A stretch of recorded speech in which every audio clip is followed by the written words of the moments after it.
It has been 9.5 long years, but we have finally made it to the position of Diamond Senior Vice President.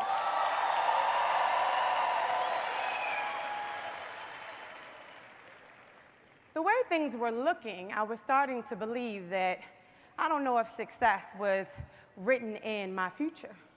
I grew up right here in Baltimore, Maryland. So let's give it up for everyone who's from Baltimore.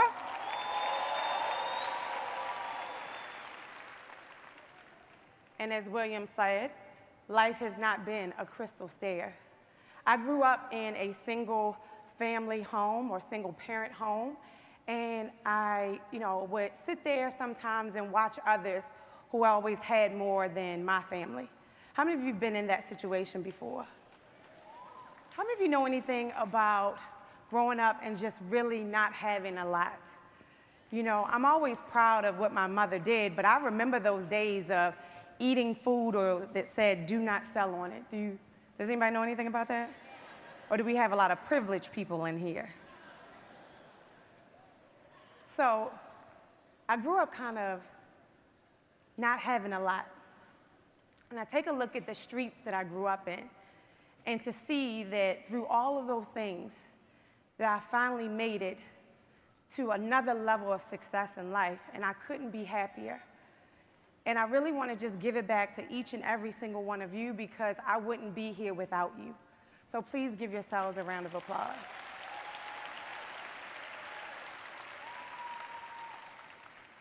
This journey has been amazing. Ups and downs, highs and lows. And I started to think that the position of Diamond Senior Vice President, what is the definition of a diamond? Like, what does it actually mean? If you take a look at it, it's this pure and extremely hard form of carbon. It's transparent, it's flawless, and almost a flawless piece of stone. Now here's the part, especially when cut and polished. How many of you know that you might need to make some changes in order for you to turn in to that Diamond Senior Vice President? And I started to think about, like, what did it take for us to get here? What does it take to make a diamond? I've heard so many times in my organization, so many people ask me, like, how do you find the leaders of the company? How do you find that next Tupac Derinacort? How do you find that next Barry Johnson? Where do they come from? So I want to talk a little bit about this, because everyone is trying to get to this position, but a lot of us, we start off as this piece of coal. How many pieces of coal do we have in here right now? You know, it's some work, right? But here it is. In order to make a diamond, if you're a piece of coal, it needs to be able to take high temperatures and what else? High what? Pressure, in order to make this diamond. And I started to look at it, and where can a coal be found? And it says that a coal can be found underground, where most people wouldn't even know where to look. So a lot of times we go out here and we're looking for these reds. How many of you know we always say, look for the reds? But a diamond can be found underground. And I truly believe that's where we started, in a place where no one would even think that we would be the first Diamond Senior Vice Presidents in this company. Throughout the years of working this business, I've been very shy. Do you believe that? I started off very shy. I was the type of person who really just didn't feel comfortable talking to people. And I remember having to make those changes to transform and really try to make myself someone who I wasn't. And even to this day, I was backstage just now, and I was talking to the co-founders, and they said, "Are you ready?" And I said, "I'm ready." And they said, "What's wrong?" I said, "I'm nervous." I said, even today, 9.5 years later, this business still makes me nervous. How many of you get nervous when you have to go out and talk to people? Raise your hand. How many of you get nervous when you have to pick up that phone and call someone to get a customer? But here's the good thing, and this is what I had to learn to grow through. In order to get to Diamond, you have to be able to take the pressure. So I had to make the phone calls. I had to push myself to talk to people. It wasn't easy, and it still isn't easy today. Sometimes when things are hard, guess what? You have to keep going. You have to keep making sure that you're pushing yourself beyond your limits.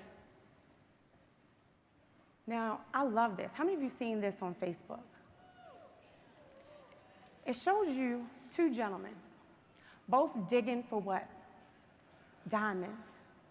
They're both trying to find that leader within their organization. And throughout the years, I remember plenty of times of almost wanting to give up, almost feeling like, you know what? I don't know if this thing is going to work for me. I remember being a national director in the business, and there was this one time when I was making really good money, and then I started to produce leaders in my organization, and I started to get cut out of money. And then I started to think, well, I don't know. I'm not making the $20,000 a month that I see everybody else make. I'm not making the $30,000 a month. And there were a period of time when I almost wanted to give up. I was thinking to myself, I can do something else. Maybe I can get into another business. Maybe I can get into real estate. I can just make money in another way. Maybe this just is not for me. And I remember almost giving up. And I had a conversation with myself because I almost felt like there were two people in my ear. It was the person telling me you can do better, and then it was the person telling me, well, what did you get started for in the first place? If you're going to be here, if you know it can work, why not just get to the end? Why not just make it happen? If it can really happen, do it.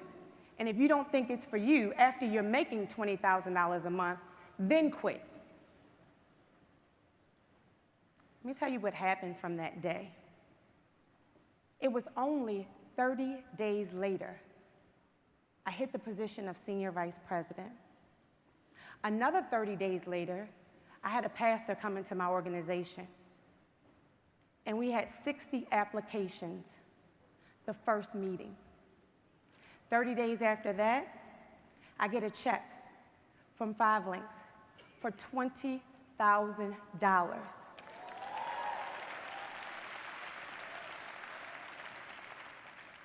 Now, of course, I was excited, right? I'm doing cartwheels in my kitchen. I'm all excited. I'm like, oh my gosh, I can't believe it. It really does work. It did happen. They didn't just make it up. It's not too late. Someone like me can really make it to the top. And then I asked myself in that moment, are you ready to quit? What do you think the answer was? Of course not. No one wants to quit when you're on your top of your game. No one does. When you're making money, when things are going great, everything is good. You never have a negative thought. It's when times are bad when you start to change your mind. It's when times are bad that you almost want to give up. And you almost want to say, you know what, just forget it. This is not for me. But you have two people to listen to. Hopefully you'll choose the right person. Now, for me, I always knew it was like time for change. Here I am, I'm 27 years old.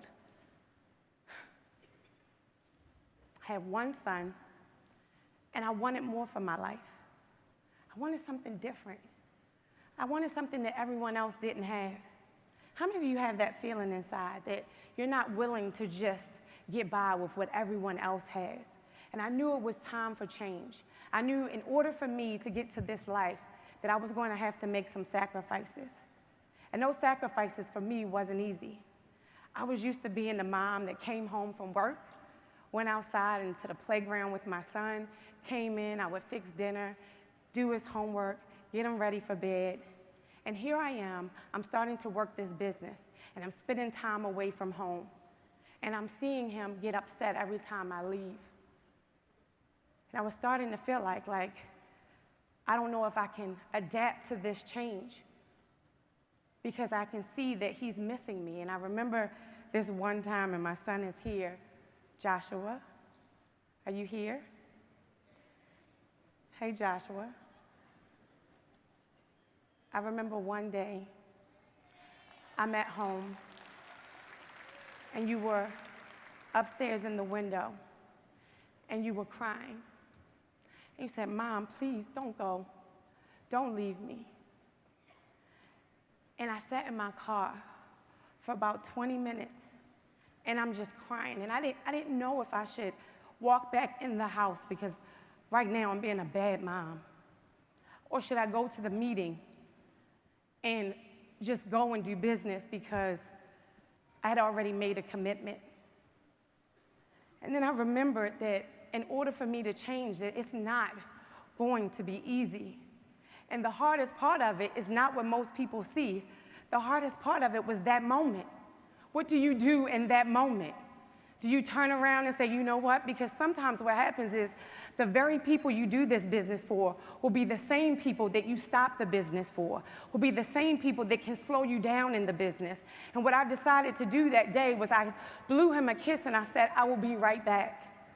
And I promised him that I'm going to work hard so that, you know what, you don't have to worry about me leaving. And I take a look at the life we have today and how he asks for something every 5 seconds.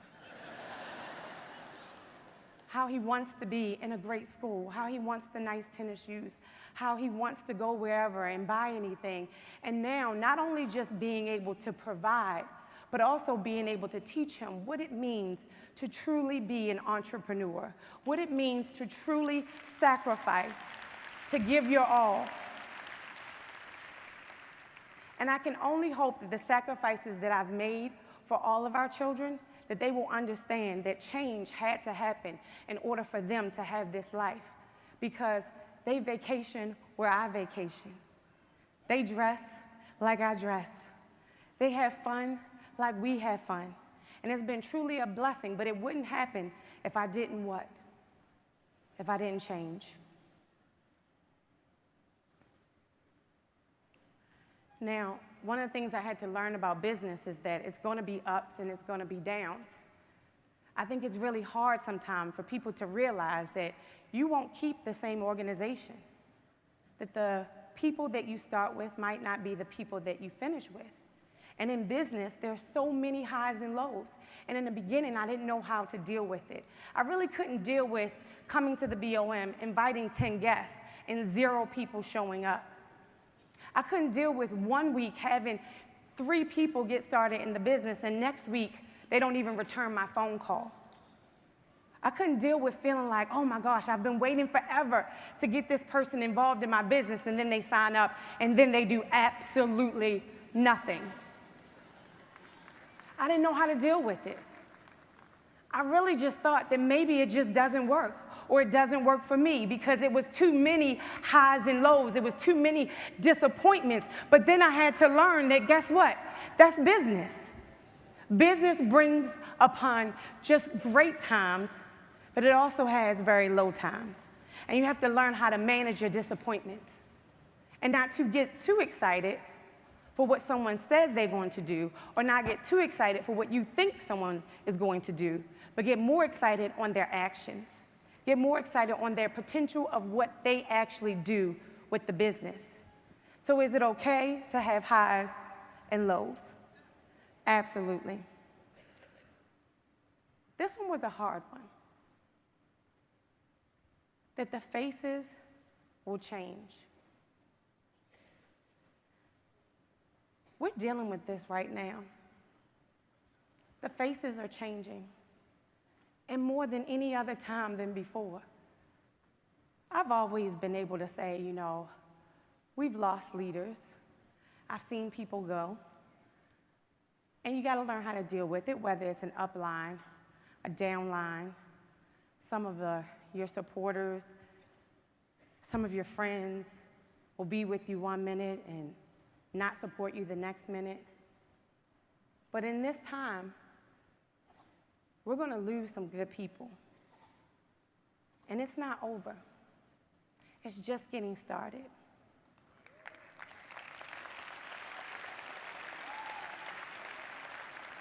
But I'm here today to tell you that I got a message that I want to share with you.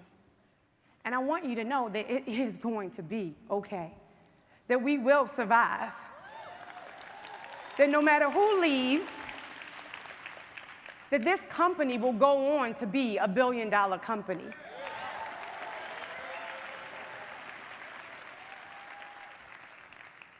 But here's the message. How many of you are prayers? Do you believe in prayer? I feel like this is such a big responsibility to be the first diamond in the company. Whatever words I have to say right now means something. And so I was praying, and I said, I just need the right words. I need you to tell me what to say to them. And I have to tell you what happened. I go to bed one night. We're here at the conference. So I go to bed pretty late. It was about 3 in the morning. And all of a sudden, I am awakened out of my sleep at 7 a.m. Now, if you know me, 7 is my lucky number. No alarm clock needed. I wake up, and I see this face, and I see this big, bright angel. And it was huge, and it was shining so bright that I could barely even look at it. And then there was a message that said, read the story of the fallen angel. So I pulled out my phone, and I Googled it. Like we all do, right? Let me Google the story of the fallen angel. Now, I know a little bit about the story, but let me just read it to make sure I'm clear. And just because I'm not going to assume that any of you in here know this story, I'm going to tell you the story. Is that okay? I start reading this story of the fallen angel. And the thing about this angel is that this was the Creator's favorite angel. Favorite. He was beautiful, he was talented, and everyone loved him.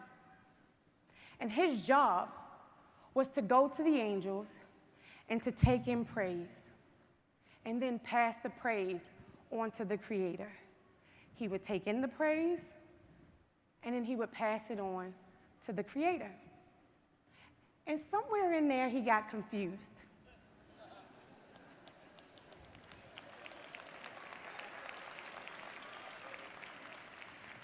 Because he started to think that he was equal to the Creator. It caused all of this chaos, and there was a battle. And when the battle took place, this angel was able to convince people why he should be equal to the Creator. Now, these angels had been around for a long time. They knew the difference between the angel and the Creator, but they loved the angel. So much so that when the battle was over, the angel and 1/3 of the angels that followed him were sent down out of heaven.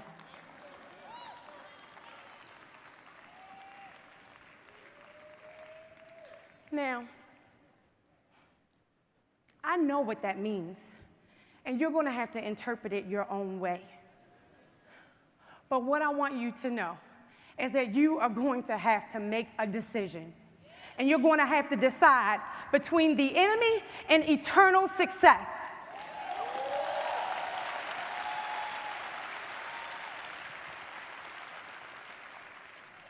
Now, the part of the story didn't bother me. It actually gave me comfort to know that, oh, wow, this has actually happened before. This is not the first time. Things repeat itself. The question was, what happens afterwards? And you know how this story goes. The Creator is still the Creator. Things were better after they were gone.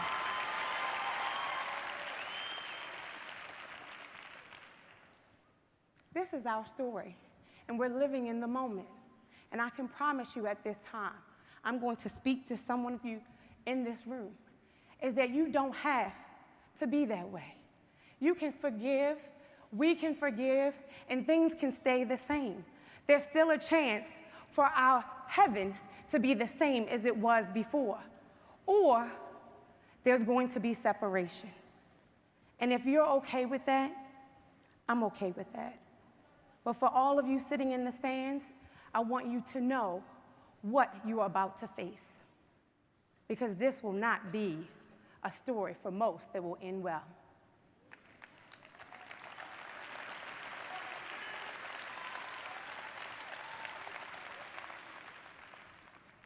In this business, you have to feed what's feeding you. And what most people won't admit is that you're not feeding it. You're not feeding it. You're not doing meetings. You're sitting back. You're collecting checks. You're not feeding what is feeding you.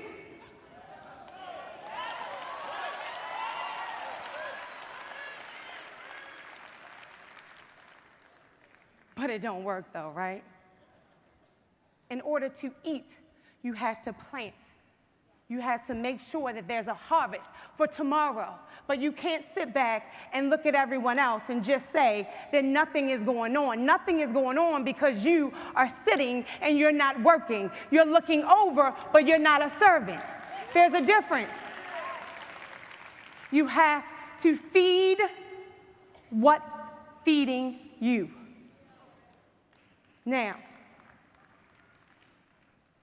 you have to do the best until you know better. Then when you know better, you do better. This is by Maya Angelou. There's a lot of things along the way that I had to learn getting to this position. A lot of things that I would have done a little different. And I hear this question asked all the time, like, what would you do different knowing what you know today? Well, here's some things. And maybe these things you can relate to. Because these are some things, if you could look back in the past, you would do different too. But when you know better, you do better. I would have worked 10 times harder. I would have forgiven faster. There's so many people, when you're doing business with them, that you don't always get along. But how many of you know sometimes you have to forgive and you have to forget?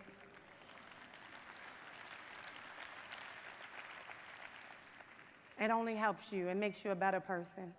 It takes the stress off. Because I can promise you, the person you're angry at is not thinking about you. That upline that you think you're making mad because you're not showing up, because you're not doing anything, they've gone on. They recruited the next person. They're on to the next. And you sit there, you think that you're doing something because you're angry. Nothing happens to the person that moves out of anger. You have to forgive faster. I would have had a deeper belief. Do you know what that means to me? It means that there's been a lot of times, even with success, even with making money, I hear people say all the time, you know, how could that person make all this money? And how could they leave? How could they do something else? It's easy. Because at some point in time, money does not keep belief. It's no amount of money that's going to make you believe. First of all, money didn't get you to the position. Belief got you to the position. And what happens is when you stop believing, the money stops. When you start doubting, the money stops. You don't believe anymore. You thought it was you. You thought it had something to do with your actions, when in actuality, it had nothing to do with your actions. It had everything to do with your belief. Do you know what belief can do? It can move mountains.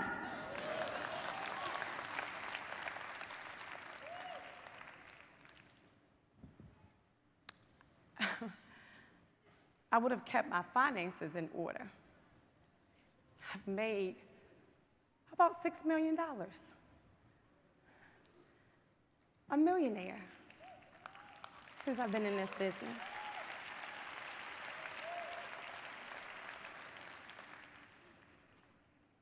When you know better, you do better. There's a lot of things that I would have done different up until this point. I would have been more responsible. I might not have, I have my best friend here today. I might not have taken that vacation when we went to Paris and went on that shopping spree for $30,000 in just one day.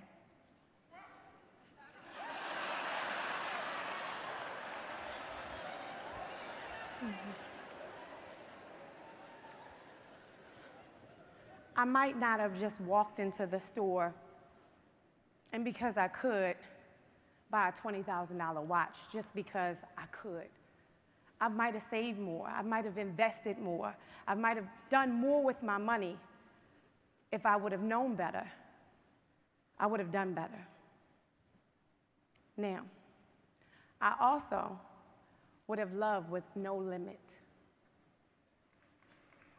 I want you to understand what that means. You get hurt so many times by partners who are here today and gone tomorrow. That person that you drive hours for to do a meeting for them, to help them with their business, you spend time with their children, and then they're gone tomorrow. It almost makes you hold back on giving love to the next person because you don't know when their day is up. But if you know, like I know, there is no way to protect yourself. Those who are meant to be will be, and those who are meant to be gone will be gone.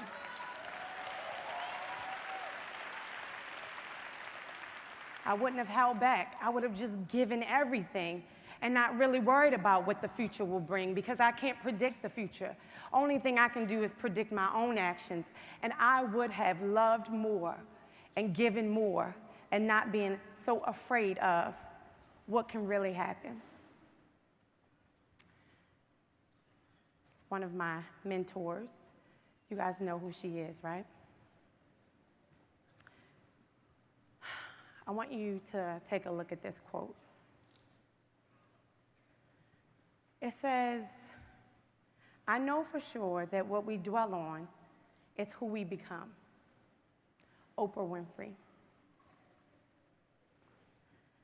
I don't claim to be this businesswoman who has done 1,000,001 other things. But what I do know is that I focus so much on this that it has gotten me to this position. And it's only because this is what I focused on in my life. Whether things were good, whether things were bad, this is what I decided to focus on. The hard part about success is to focus, because it's really easy to be distracted. And most of the time, the distractions either come from within or they come from the voices of those that you partake in relationships with. So it's been hard. However, this is what I know for sure. If you're positive, positive things will come. If you believe, it'll actually happen. If you focus on, this is what I'm going to do, then things will actually get done. But if you turn it around and you think in the negative, this is not going to work, then what do you think will happen? It won't work. If you turn around and you have any doubt and you say, you know what, I want to do this, I want to be successful, but you're not for sure, then you won't be successful. What you dwell on will actually happen. It took a minute and a second when everything was going on, and I remember all of a sudden all the negative voices started to come because the conversations were negative. And for one split second, I started to say, what if it doesn't work? What's going to happen? Everything that we've built all of these years is going to be gone because the voices were in my head. The conversations were around me. And I'm almost saying, how did I get here? How did I do this? Oh, wait. You mean to tell me that the doors are closing? Oh, you mean to tell me they can't pay us next week? What happened? What happened to the money? I was so into everyone else's thoughts. And someone said to me, when you get up there, oh, we don't know what's going to happen, so you might not want to say anything. You might want to take another stance. You might not want to confess anything at this moment. And I said, confess what? I know what you know. We're not gone. We were paid. The doors didn't close.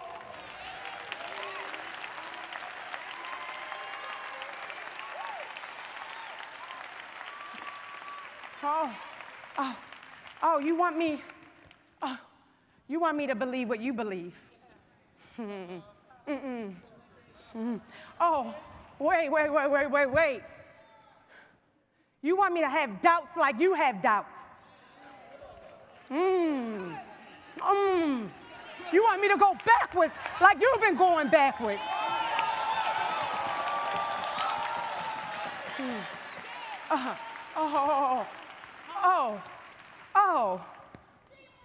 Okay. I get it.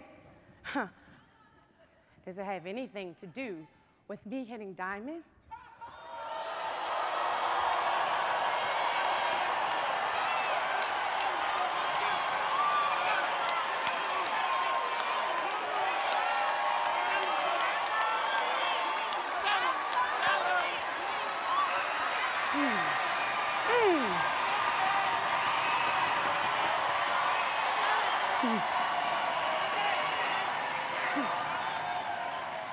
And then I decided to make up my own mind. Then I decided I'm not going where you're going because I don't have those kind of beliefs. I don't have doubts.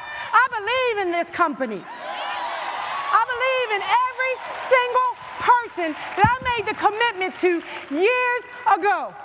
And at some point in time, you're either going to have to believe or you're going to have to leave.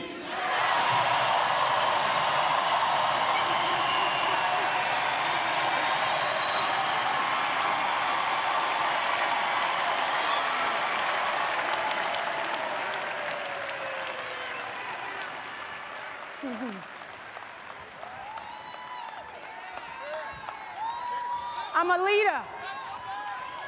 I was born for this. Are you ready to get on the battlefield with me? Are you ready to lock arms with me? Are you ready to show every doubter in this company that we will go to $1 billion?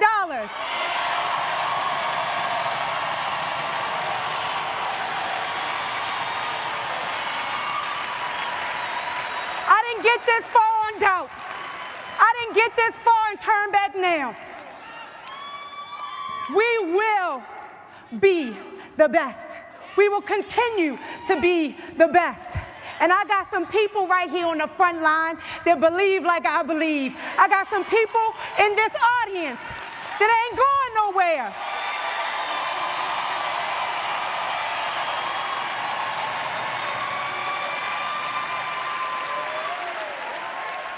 We didn't come this far so we can turn back now. When they call you, hang up. When they ask you, what do you want to do? Say, I want to do 5 links.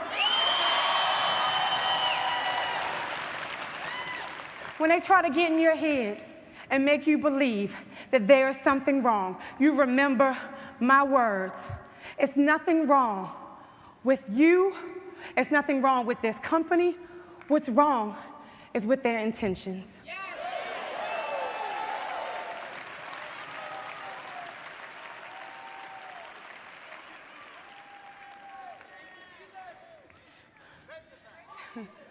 It's a line right here. You crossing it. It's a line. You about to go over it.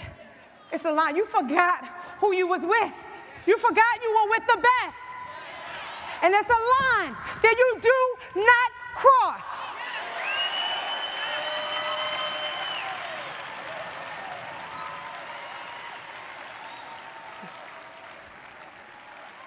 At first, I was afraid because I might offend someone. And then I thought about my sister, King Pinion.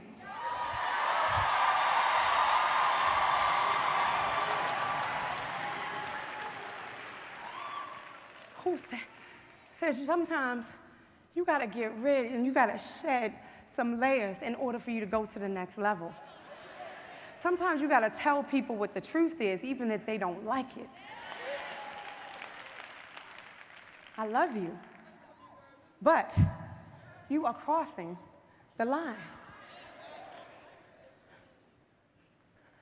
And I'm so happy and honored that God would choose me to be the first, because he knew that I could say it.